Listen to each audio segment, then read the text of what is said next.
11th class हम बात कर रहे हैं अब बेसिक ऑफ ऑर्गेनिक केमिस्ट्री के दूसरे पोर्शन की, जिसका जो टॉपिक है वो है समावयवता। वे कार्बनिक यौगिक जिनके अणुसूत्र समान होंगे लेकिन उनके भौतिक और रासायनिक गुण तथा उनकी संरचनाएं भिन्न भिन्न होंगी, वे एक दूसरे के समावयवी और घटना को समावयवता कहते हैं।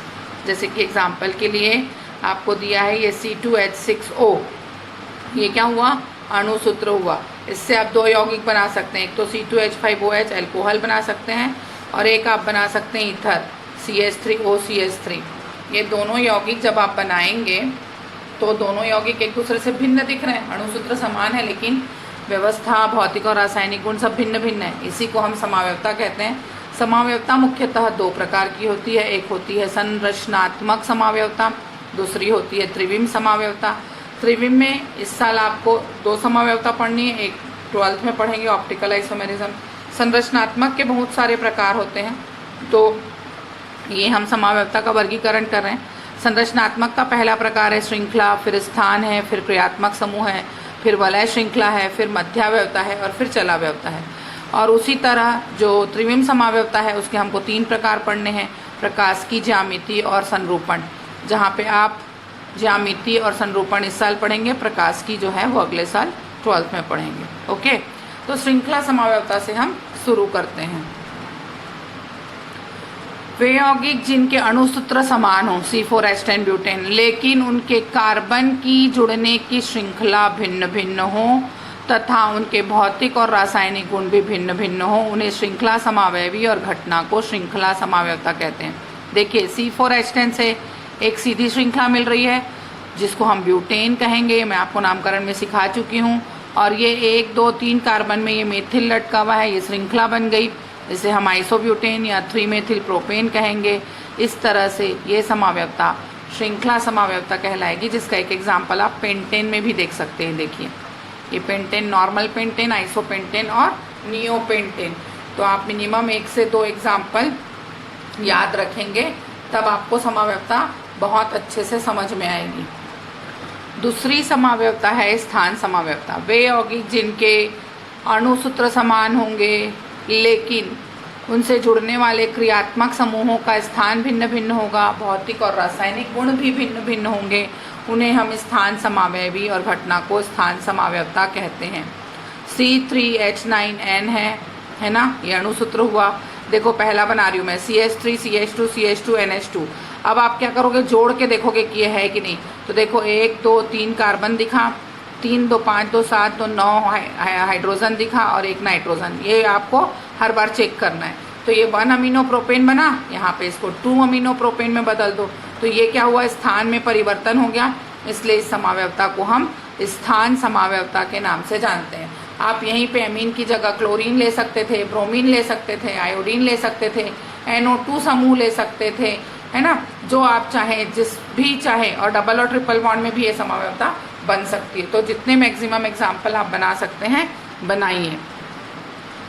तीसरी जो समावयवता हम पढ़ रहे हैं वो है क्रियात्मक समूह समावयवता। फिर से वही परिभाषा, वे यौगिक जिनके अणुसूत्र समान रहेंगे लेकिन उनसे जुड़ने वाले क्रियात्मक समूह भिन्न भिन्न हो जाएंगे और साथ ही उनके भौतिक और रासायनिक गुण भिन्न भिन्न हो जाएंगे, वैसी समावयवता को हम क्रियात्मक समावयवता के नाम से जानते हैं। अब जैसे एक एग्जांपल ले रहे हैं अपन C3H6O। इससे देखो अपन ने एल्डिहाइड बनाया, आप CH3 CH2 CHO भी लिख सकते थे। ये एक एल्डिहाइड बना, ये कीटोन बन गया, ठीक है। तो ये एक क्रिया हो गया, एक एल्डिहाइडिक ग्रुप था, एक कीटोनिक ग्रुप था, यानी दो भिन्न भिन्न क्रियात्मक समूह थे। इसलिए इस समावयवता को क्रियात्मक समावयवता कहते हैं।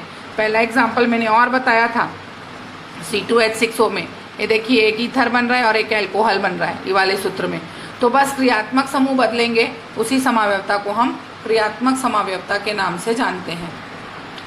अगली समावयवता है वलय श्रृंखला समावयवता। वे कार्बनिक यौगिक जिनके अणुसूत्र समान, भौतिक और रासायनिक गुण भिन्न भिन्न तथा वे वलय और श्रृंखला दोनों के रूप में उपस्थित हों, उन्हें हम वलय श्रृंखला समावयवी और घटना को वलय श्रृंखला समावयवता कहते हैं। C3H6 है ना, C3 है और H6 है, ये अणुसूत्र है। देखिए एक बनेगा प्रोपीन, जिसे पुराने नाम में प्रोपिलीन भी कहते हैं।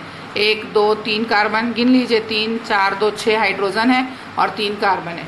इसी को आप साइक्लोप्रोपेन में बदलेंगे, देखिए CH2 CH2 CH2, फिर से 6 हाइड्रोजन और 3 कार्बन आपको, तो ये वलय के रूप में भी दिख रहा है और श्रृंखला के रूप में भी दिख रहा है, सीधी श्रृंखला के रूप में, इसलिए इसे वलय श्रृंखला समावयवता कहते हैं। एक एग्जाम्पल आप घर में बनाइएगा, C4H8 ऐसा ही आपसे बनता है कि नहीं चेक करिएगा, क्लियर। तो ये एक सीधी श्रृंखला के रूप में दिखा और वलय के रूप में दिखा, इसलिए इसे हम वलय श्रृंखला समावयवता के नाम से जानते हैं। अगली समावयवता होगी मध्यावयवता, जिसे इंग्लिश में हम मेटामेरिज्म कहते हैं। यहाँ पर क्या होगा, अणुसूत्र समान होगा, ठीक है, भौतिक और रासायनिक गुण भिन्न भिन्न होंगे और क्रियात्मक समूह से जुड़ने वाले एल्किल समूह भिन्न भिन्न होंगे। क्रियात्मक समूह भिन्न नहीं होने वाले, अब एल्किल समूह भिन्न भिन्न होंगे तो उत्पन्न समावयवता मध्यावयवता कहलाती है। और यहाँ पे देखिए C6H12O6 है। अब यहाँ पर आप क्या कर रहे हैं, ये दोनों ही तरफ आपने C2H5 और C2H5 लिया, तो इसका अणुसूत्र आप करेंगे C2H6 का बनाएंगे आप, ये C4H10O का है, ये है ना, ये जो मैं अभी बता रही हूँ C4H10O का है, इसको आप बनाएंगे घर में। तो देखिए C2H5O C2H5 ये एक बना। अब यहाँ देखिए एक तरफ CH3 आ गया, एक तरफ C3H7 आ गया, तो कौन बदला, एल्किल समूह जब बदल जाए, एल्किल समूहों में जब भिन्नता दिखाई दे, उस प्रकार की समावयवता को आप मध्यावयवता के नाम से जानते हैं। एक बार दोनों तरफ एथिल समूह था, एक बार एक तरफ मेथिल और एक बार एथिल था। आप इसका एग्जाम्पल घर में बनाएंगे, ये मैंने बता दिया है C4H10O, ओके। चलावयवता यह एक विशेष प्रकार की समावयवता है, इसमें एक ही यौगिक दोनों समावयवियों को प्रकट करेंगे, ठीक है, और इनके मध्य सबसे बड़ी चीज होगी गतिक साम्य होगा। यह एक प्रकार की क्रियात्मक समावयवता है, इसमें बंध प्रणाली में परिवर्तन होता है। एक बहुसंयोजी परमाणु का दोलन दूसरे बहुसंयोजी परमाणु पर होता है, तो बंध के दोलन के कारण एक विशेष परिस्थिति उत्पन्न होती है ना, इसलिए इस समावयवता को, जैसे HCN में देखिए आप द्विक प्रणाली क्यों बोल रहे हैं, द्विक और त्रिक प्रणाली, तब 2 अणुओं के बीच होगा तो द्विक प्रणाली, 3 अणुओं के बीच होगा तो त्रिक प्रणाली।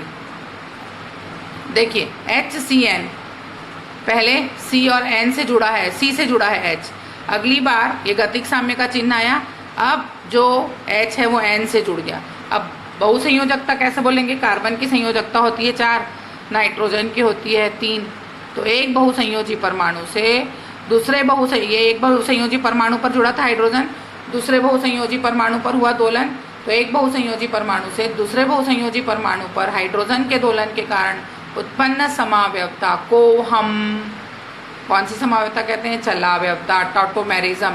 ये साइनाइड था, ये आइसोसाइनाइड मिल गया आपको। इस तरह से आप इसको तैयार करेंगे और फिर हम आगे बात